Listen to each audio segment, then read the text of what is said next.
अज़मा बुखारी मुस्लिम league नून की वज़ीर इत्तलात इस वक्त हमारे साथ मौजूद हैं। अज़मा बुखारी साहब, सबसे पहले बहुत मशकूर हैं आपके वक्त के।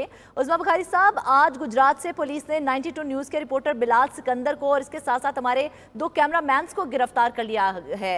आपके पास क्या ये तमाम इत्तलात मौजूद हैं? क्या कहेंगी आप इस गिरफ्तारी के हवाले से? जी, बहुत शुक्रिया जी। अभी थोड़ी देर पहले मुझे ये बात पता चली है जी, और इसकी डिटेल्स जो है वो मैं निकलवाने की कोशिश कर रही हूँ कि चेक किया जाए कि इनको अरेस्ट करने की क्या वजह है, और अरेस्ट किया गया है फॉर्मली या इनको क्यों रखा गया है। ये इतलात जो है वो मैं इकट्ठी करने की कोशिश कर रही हूँ। लेकिन अगर ये बगैर किसी वजह के इनको अगर अरेस्ट किया गया है तो बिल्कुल काबिल मजम्मत है, बिल्कुल नहीं होना चाहिए, और कोई बंदा ऐसे अरेस्ट हो नहीं सकता। इसकी रीजन जो है यकीनन वो देखने के लिए जो इंतजामिया है कंसर्न, उससे अभी थोड़ी देर में जो है मुझे पता चल जाएगा, तो फिर मैं ज्यादा बेहतर पोजीशन में हूँ कि मैं इस बारे में आपको बिल्कुल बता कुछ ही सकूं। देर में पता चल जाएगा। अज़मा साहिबा, जिस तरह हम भी राबिते में थे बिलाल सिकंदर के साथ और कैमरामैन के साथ, वो जर्नलिस्टिक रिस्पॉन्सिबिलिटी अदा कर रहे थे और इस बारे यानी शाहिदीन भी यही कह रहे थे कि उनकी जानिब से सहाफ़ती जिम्मेदारियां भी अदा की जा रही थी। मुझे नहीं पता भाई कि वो सियासती जिम्मेदारियां जिस जो वो अब एक क्लिप देखा है मैंने सोशल मीडिया पे, आई डोंट नो वो बिलाल सिकंदर है या कौन है, जिसमें वो बाकायदा तौर पर एक जो प्रिजाइडिंग अफसर है उसको वो लिया हुआ है अपने घेराव में, और उसे कहा जा रहा है कि बताएं ये क्या है, बताएं वो क्या है। आई डोंट नो वो किसका क्लिप है, वो कहाँ का क्लिप है। और ये मैंने कहा कि मैं चेक कर रही हूँ, इंशाल्लाह ताला इसको अभी देख लेते हैं, और अगर जो है वो उनको बगैर किसी वजह के इस तरह से डिटेन किया गया है तो उसकी इजाजत बिल्कुल ही दी जा सकती।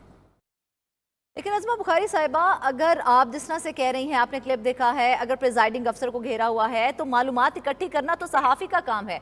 सहाफ़ियों की जानिब से सिर्फ मालूमात इकट्ठी की जा रही थी, सच को दिखाने की कोशिश की जा रही थी, या सच बताने की अब टोटल कवरेज की जा रही थी। अगर इस तमाम चीज़ों को बेसिस बना के अगर पुलिस की जानिब से गिरफ्तार किया गया है तो वो गिरफ्तारी किस तरह से बनती है? ये कोई नाजायज़ काम नहीं किया जा रहा था हमारे टीम की जानिब से, और उनको इस तरह से गिरफ्तार किया गया, बिला वजह गिरफ्तार किया गया है। 2 घंटे से ज्यादा का वक्त भी गुजर गया है, हमें कुछ मालूमात हासिल नहीं हो पा रही हैं उनकी जानिब से।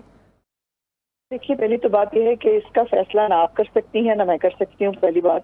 दूसरी बात यह है कि वहाँ पर पुलिस स्टेशन के अंदर प्रिजाइडिंग अफसर को इस तरह से बाकायदा तौर पर अपने सामने बिठाकर उससे जबरदस्ती को बयान लेने की कोशिश की जाना, या उनके उसके अंदर मुझे नहीं मालूम कि ज़ाब्ता इख्लाक के मुताबिक उनको अंदर जाने की इजाजत थी नहीं थी, वो कैसे गए, क्या हुआ।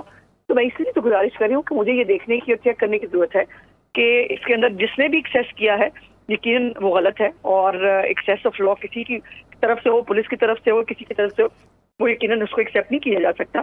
तो इसको थोड़ी देर में इंशाल्लाह चेक करके बताते हैं जी कि क्या वजह है, और होपफुली कोई बड़ी वजह अगर नहीं है। हमें इंतजार रहेगा कि क्या इत्तलात मौसूल होती हैं। 2 घंटे से ज़ायद का वक्त गुजर चुका है और अभी तक मालूम नहीं कि रिपोर्टर और कैमरामैन किस हाल में है और क्या सूरत हाल है। बहुत शुक्रिया। वज़ीर इत्तलात पंजाब अज़मा बुखारी हमारे साथ मौजूद थी।